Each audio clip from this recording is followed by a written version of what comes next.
Hey everyone, welcome back to the channel and welcome back to the SL55 AMG.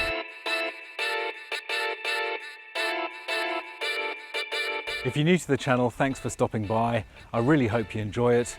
And if you like this kind of content with videos about my personal cars, this SL55 AMG, a C63 AMG and a Ferrari 360 Modena, it'd be great to have you as a subscriber. So in this video, we're back with the SL55 and we're going to take a look around the gorgeous interior of this car. It has some amazing features, some amazing quality of construction and assembly, and I thought I'd show you around the cockpit and demonstrate some of the quirkier features of this car. So let's get going. So those of you who've been following my channel for a while will be familiar with this car. I've had it just over a year now, have thoroughly enjoyed the ownership experience. Check out the pop-out banner in the top right of your screen to see my 1-year review of ownership. This is a pretty rare car because it has this extraordinary berry red interior, which I have only seen on a very few number of SLs, and I don't think I've ever seen it on another SL55. It really does set the car off nicely, especially goes well with this silver, and as one of the commenters mentioned in a previous video, gives it that look of an old classic Mercedes, which is rather nice. So let's start with the door cards, and for a 2002 car, it's really well equipped. You've got heated and ventilated seats here, which you can put on together, so presumably it'll blow hot air. 3 levels of ventilation, 2 levels of heating. Then you've got seating controls here, including headrest control, 3 memory positions. You've got a front bolster control here, which extends the seat base. And I have to say, this is one of the best places to put the seat controls. Most cars seem to put them on the side of the seats down here, where you can never see what you're doing. Whereas putting them on the door here makes it so much easier, although it does make it obviously harder to run the wiring through the door and back to the seat, so a more expensive option. Also on the seats here you have a very comprehensive set of lumbar and other supports. So this control here basically selects the lumbar portion of the seat. Pressing this side will inflate the lumbar portion. Pressing this side deflates the lumbar portion. This up and down will actually change the position of the lumbar inflation, so you can adjust it exactly how you want. This control here actually inflates the shoulder areas of the seat, which is something I've never seen before. I think that one adjusts the side bolsters of the seat, but I'm not sure it's actually working on this driver's seat. We'll try on the passenger. And then you've got a pulse setting, which you'll see progressively inflates the various sections of the seat in order to give you kind of a massage effect. You have a little storage cubby here, so if you want to hide something, you can put it in there. You've got a remote boot release here, and of course you've got your 2 power windows. Here you've got a door bin, which in true Mercedes style, don't do anything simply when you can make it more complicated. So you'll see when you push the button, the lid opens up and the front pulls forward. Excuse the slight trim error here, but just have a look at that. It's extraordinary. Push the button. Amazing attention to detail. The end of the doors here, beautifully finished in a metallic surface. On the door jambs we've got the AMG badging.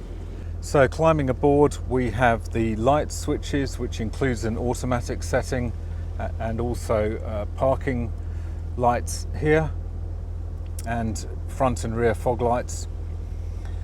Mercedes, as you may know, often have a parking brake which is operated by your left foot down here, as you can see, and to undo that parking brake we pull on this handle here.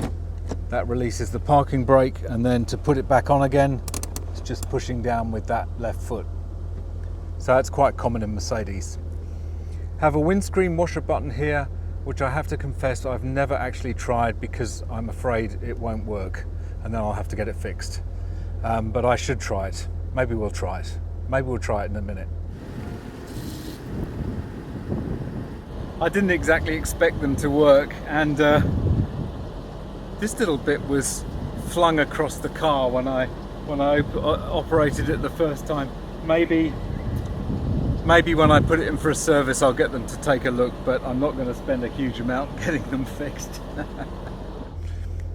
Ignition here doesn't have keyless go, this particular model. Have a look at this beautiful dashboard here with the contrasting stitching which extends out onto the doors here. All full leather dashboard, of course, and the top of the instrument binnacle is covered with Alcantara. That's only a feature of the SL55. That doesn't extend down to the lower models, and that Alcantara also stretches within the interior of the instrument console as well. On the right hand side here you've got your fuel gauge, you've got your rev counter here with the V8 compressor badging, speedometer with the AMG badging, and your temperature gauge. You will see that there are two LCD displays beneath each of those larger dials.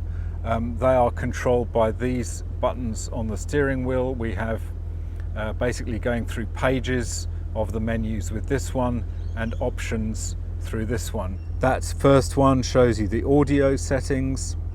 Then you've got navigation settings, it says active. Then you have a malfunction memory. And this is where you can go through your various options in the car.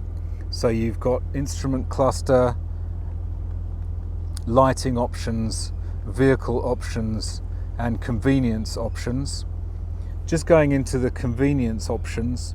In the convenience options, you can adjust the car to move the steering column and the seat out of the way when you get into the car, which is a nice feature. And then when you start the ignition, they both move back into the preset position. Then you've got this other option here which sets the positioning of the seat dependent on the key that's used. So if you've got two keys, you can set memory positions for each. You can also set the passenger side mirror to angle downwards when you go into reverse gear, so that you can see the curb. In the vehicle settings you have a speed limiter for winter tyres. You can change the behaviour of a button on the audio system, which I've never used. Automatic door lock, self-explanatory. In the lighting you can select whether the headlights work on a constant basis or in a manual mode, and you can also create locator lighting for when you unlock the car so that you can find it in a car park. You've got a headlight delayed switch off, which you can set the delay in various steps there, and interior lighting.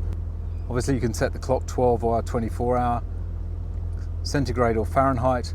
But this one allows you to change the indication on the speedometer, and I'll show you that in action here as I'm driving along. You'll see that the kilometers per hour indicator changes to a miles per hour indicator, and the needle actually adjusts to show miles per hour. I've never ever seen that in another car. It's quite extraordinary. Just goes to show the kind of technology that Mercedes were putting in their cars even back in 2002, you know, when this car was made. So on this side of the steering wheel column you have got the Linguatronic voice recognition system. Now I've never tried to use this. I'll do another video on that at some point in the future, but that was an option when the car was spec'd. On this side of the steering column at the top here you can see the cruise control, but also it has a limiter on it. So if you push that in, the light comes on, and then no matter how firmly or far you press the accelerator, the car will not go beyond the speed that's set. It cuts the fuel to the engine and keeps you at your limited speed. It's really effective and very useful sometimes to avoid accidentally going over the speed limit. Here we've got the traditional Mercedes multifunction stalk, which has indicators, high beam control, and also by twisting you get your windscreen wipers as well. And they are actually rain sensing in this car, which is pretty amazing for 2002. Just down here we have another little control, and that is for the steering wheel position. Has four-way adjustment, and that is programmed with the seats and also with the key.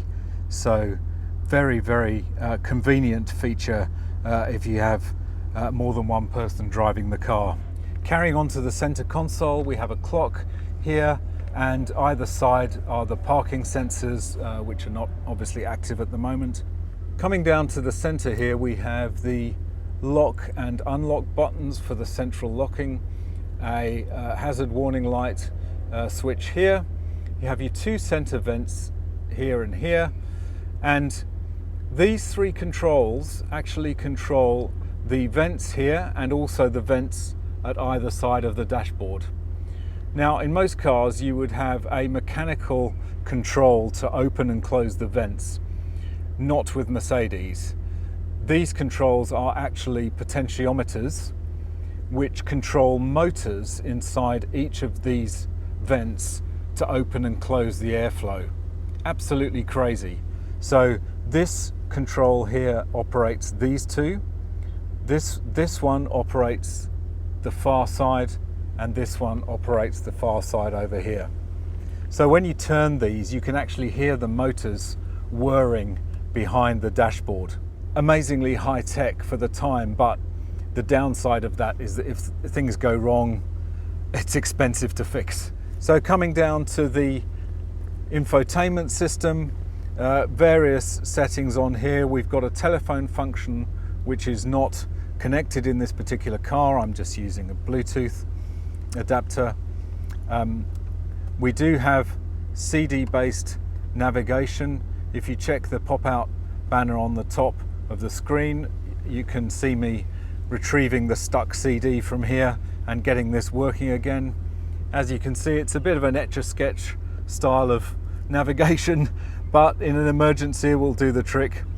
You've got a keypad here for dialing numbers directly on the telephone when that was required. You can also enter frequencies on the radio through that keypad as well. You've got an FM and AM radio. You've got a CD switch there. You can play audio CDs in there, and there's a CD changer as well in the boot. It even has an old analog TV, which obviously no longer works in Australia because analog TV is now defunct. And then you've got various settings here for the system, and this is where you select the auxiliary input, which is what I use most of the time with this Belkin Bluetooth adapter. I just tend to leave it on navigation with the map on. It's quite nice to see. So coming down to the air conditioning controls, you've got dual zone temperature controls on the rings outside here. And for each of the zones, you have a button in the middle. When it's pushed in, it reads auto, but if you push it and let it out, it immediately turns into a manual selection of air output positions. Now, what that allows you to do is actually choose any intermediate position between these settings. Gives you very precise and fine control over where the air is going. But as soon as you push it back in again, it's back into auto mode. Similarly for the fan here, when it's pushed in, it's auto. When it's pushed out, you can adjust the fan manually. Again, incredibly ingenious way of dealing with the climate controls. Same here on this side as before. You've got a quick defrost setting here, recirculation mode here, rear defrost here. This turns off the AC compressor, so if you just want ventilation and improve your fuel economy. Now this button here, I'm going to have to look this up, but it's something to do with allowing the car to be heated up from the residual heat in the engine. I will put on screen how this works. I've never used it, but it's again a very ingenious feature that Mercedes have put in a lot of their cars. And finally, this button here is just a simple off. If you press the 0 button, everything goes off with just one press and back on again. Okay, moving further down, you've got your gear selector. Obviously, this is your manual winter and summer mode for the gear shift. This was one of the first cars to have paddles behind the steering wheel. You can't exactly call them paddles, they're more like little button switches, and you can change this gearbox shifting manually by setting manual on here. It actually works reasonably well, to be honest. It's pretty slow, but if you want to drive it in manual, it does make it a little bit more interesting. Quite a few blanks here because this car doesn't have all of the options. One of the options here I think would have been the Distronic cruise control, which is the adaptive cruise. This particular car doesn't have the adaptive cruise. You've got your electronic stability program off here, and you've got your park sensors off here. These controls here, obviously for your mirrors, left and right. This control actually allows you to raise the car up in 2 steps using the ABC suspension. This is quite useful for clearing speed humps or awkward driveways. And actually, when the car is driving, it will actually adjust its height according to the driving style. So if you go above a certain speed, it will actually lower down slightly. This ABC Sport button here basically stiffens up the suspension a little bit, gives the car a little bit more sporty performance and stiffer suspension. This is your towaway protection. You can turn that off if the car needs to be towed for any reason. And finally, of course, you've got your control for the roof. Pulling back will put the roof down, and pushing forward down will put the roof back up again. Underneath, you've got 2 little buttons here which control the roll bar. So normally the roll bar will deploy automatically if you're involved in an accident, but you can put it up manually by pushing this button. Here you have another amazing piece of Mercedes over-engineering in the center console storage area here. There are 2 buttons under here, one above the other. If you pull the top one, you just get that little compartment there, which is where the phone would normally have gone. And you've also got a little coin holder here for the car park. If you put it down and then pull a second button, it's like a magic trick, and it suddenly becomes bigger. You actually have the ability to allow air conditioning air, cool air, cold air to flow through here into the storage compartment to keep drinks cool, for example. Very cool. I mean, it's a very cool feature as well as being very cool. And that also locks when the car is locked, so it is supposedly secure when you lock the car. So on the top of the seats here, we have these 2 buttons here which give you easy access to the rear storage compartment. Just pushing that button moves the seat all the way forward automatically so that you can get into the rear, and you can access this little storage bin here, and the same at the other side. And while we're here, I'll just show you these luggage straps that come out in order to tie down a piece of luggage, and they clip into the bottom down there like that, so you can actually strap in luggage at the back. Very cool little feature, and they are retractable, and they just stow away in there like that, one each side, so you can put luggage along the back here and have it safely secured. And then when you want to put the seat back, just a single push of the button, it retracts back into the original position exactly where it was before, including the headrest. Very, very cool indeed. Up above the center console here, we've got your standard dome light here and reading lights underneath the mirror there for each side, and just a switch that can turn the dome light off when you open the doors if you don't want that functionality. Another example of vast over engineering is the sun visors and the fact that there is a little courtesy light up here which comes on when you open the mirror cover like that. There are two little spring contacts which connect with the two little contacts on here, and that's the switch contacts from this cover which are passed through these terminals here onto those spring contacts which make that light work when this is in this position and that is lifted up.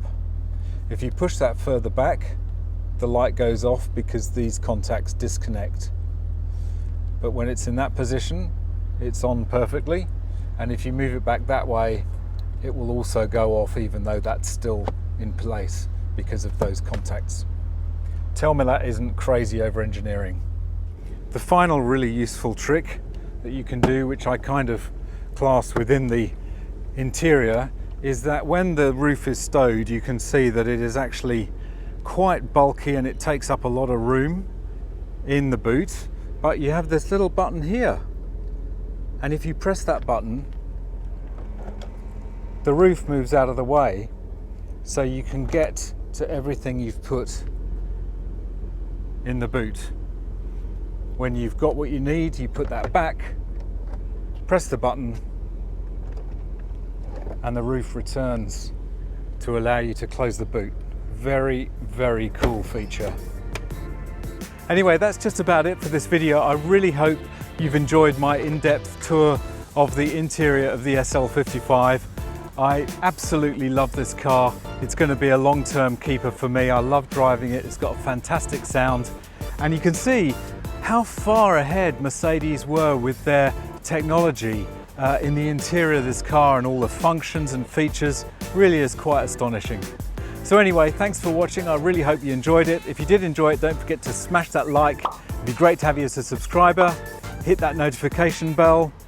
You can follow me on Instagram down here, and I look forward to seeing you in the next video. Bye for now.